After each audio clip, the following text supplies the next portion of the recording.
ni kitu ambacho kinakamilisha ndoa kwa 70%, na tendo linaimarisha zaidi ndoa.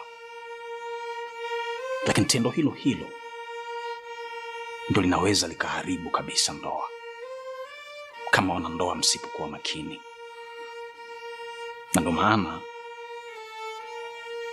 baadhi ya wanafalsafa ya masuala ya kiroho wanaamini na kusema kwamba mtu anaposhiriki tendo la ndoa na mtu mwingine, kuna namna unaenda kuweka maungano mapya yanayoenda kuvunja lile agano lako na ungano lako hasili la mwanzo. Na hii inaenda kukufanya wewe usiwe peke yako tena, usiwe mwanandoa halali, usiwe na connection iliyokuwa real. Ni kwa sababu tayari umeshaenda kuruhusu malango mengine yaingie ndani yako. And I admit and surrender kwamba mimi ndio nilikuwa mtu wa kwanza kukosea. Yes, nilitoka nje ya ndoa kutokana na changamoto zilizotokea. I don't want to talk about it. Lakini nilitegemea kwa hekima yako labda tunaweza tukasolve. Lakini njia ambayo ulitumia kusolve ikaongeza tatizo zaidi baada ya kutoka pia nje ya ndoa. Kwa hiyo definitely sisi wenyewe tumeamua kuiharibu ndoa yetu. Na kuna namna tunaweza tukalazimisha kusema labda tuendelee kuishi, kwamba tufumbe macho na tuzibe masikio kiasi ambacho tusahau yaliyotokea hayo kutokana na ujinga wetu.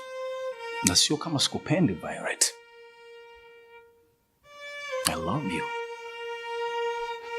I do love you. Lakini kiuhalisia, wanawake nyinyi huwa ni wepesi sana wa kusamehe, lakini huwa msahau. Na sisi wanaume huwa ni wepesi sana wa kusahau, lakini huwa tusamehe. Never. Kuna namna ambayo najitahidi kujisahaulisha kuhusiana na aliyotokea, lakini kiukweli moyoni mwangu bado sijakusamehe kwa ulichonifanyia. Ili kuyaepusha haya yote, naona ni bora tu tukaachana, ili kila mtu sasa awe huru na maisha yake, kwa sababu tayari tumeshaharibu na sio rahisi kuunganisha tena hili jambo. Kuna namna Violet, mimi na ukosa wanaume wangu ndani yangu kuhusiana na ili sakata. I don't feel proud as a man. I don't feel proud to having a wife ambaye tayari watu wengine pia wanamjua. Labda pengine huu ni udhaifu wangu mimi, lakini I truly done for this. Kwa hiyo kuhusu swala la mali, ambazo pia ilikuwa ni moja kati ya vitu vikubwa vilivyoleta crushes, sitochukua mali yoyote mama kutoka kwako. Mali zote mimi nitakuachia wewe, kuanzia nyumba, mashamba na kila kitu ambacho tuliandikishiana, zote zitabaki kwa kwako. Mimi nitaanza upya kabisa,